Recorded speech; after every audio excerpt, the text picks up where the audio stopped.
Everybody was just angry and insulting the man who is selling the car, that he's a fool, that how wouldn't he suspect that those people are criminals, that he's an idiot, that it is his fault, that it is very angry people. And funny, all right, because you're not presentable to a man. You do that only when you're with God, okay? But when you come down here, man, you have to communicate in our ways. I hope you understand something. All right, so that's a bit of a digression. I digress a lot, by the way. So, work on yourself, become valuable. All right, become valuable. All right. So one of the ways you can have access to people that matters is to offer them ideas. And when you're going to offer them ideas, learn how to communicate nicely. Learn how to suggest those ideas to them. Don't talk to them like they are fools. These are people who run business. These are people who have been in the industry for 10 years, 20 years plus. These are people who are building something. Don't assume that people are because this is another phenomenon with Nigerian minds. The average Nigerian thinks everybody else is stupid except him. Everybody else is stupid except him. The average Nigerian, he thinks everybody else is stupid except him. So some years ago, I was reading on Facebook and there was a subject matter. All right. And this is a story. It talked about how a group of 419s, for those of you who are outside Nigeria, 419, the digit 419 is associated to scams, fraudsters. All right. Yahoo 419. That's what we call them, 419, for those of you who are outside Nigeria. So there was a story about a certain man who sells vehicles. Fairly used vehicles.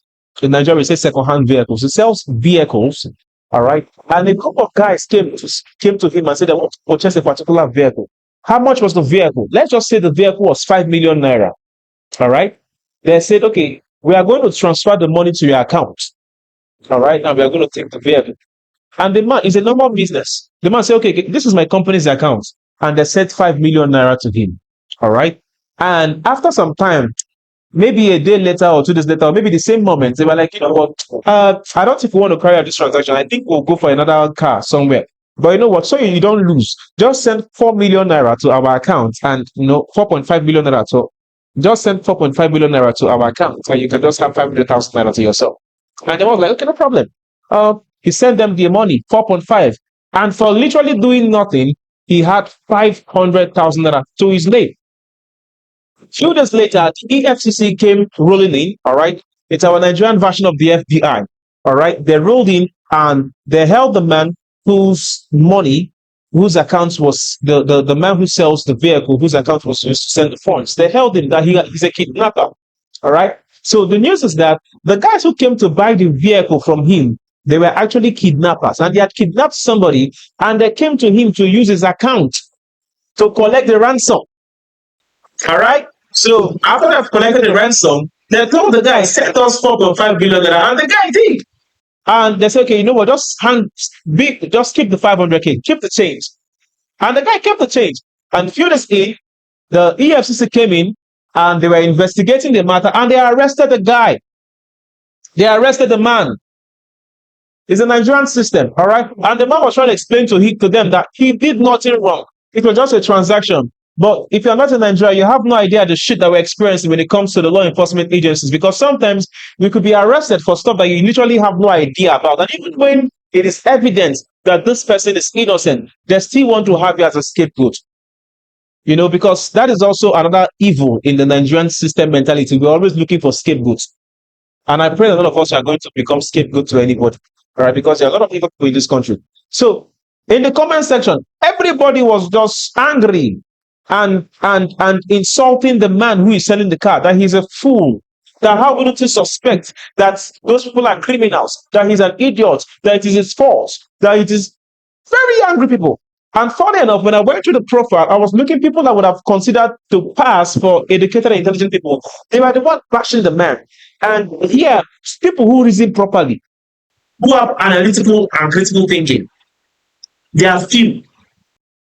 People who are critical and analytical thinkers in Nigeria are few. A lot of us, we react based on our emotions and our creed and our tribe and our religion. All right? That is how our judgment and our family.